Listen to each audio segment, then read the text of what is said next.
बामंडा ग्राम पंचायत कार्यालय परिसर में जैव जैविक प्रणाली रे कृषि कार्य निमंते कृषक मानक नहीं एक तालीम शिविर अनुष्ठित।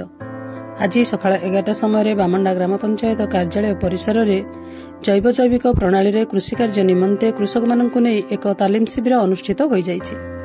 भारत सरकार प्रतिष्ठान CSRI NBRI रो ज्ञानकौशल रे फार्मर ट्विटर एवं उमाशंकर सबुज दुनिया लिमिटेड रो मिलित आनुकूल्य रे बामंडा ग्राम पंचायत ठारे पंचायतर समस्त वार्ड रु शताधिक चाषी को नहीं एक जैव जैविक तालीम शिविर अनुष्ठित हो जाइछि।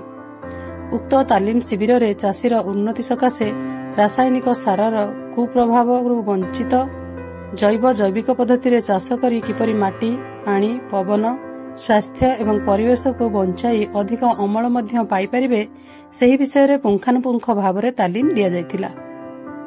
एही तालीम शिविर रे सभापति भावे सरपंच इंदुमती झांकर, नायब सरपंच विरूपाक्ष मेंडुली, समिति सभ्य कुमुदुनी सेठी और सभा परिचालन रे प्रमोद दिगाल, अभिज्ञ तालीमदाता पुरुषोत्तम दास एथिरे सहयोग करने सहित सहयोगी बंधु माने जोग देइथिले।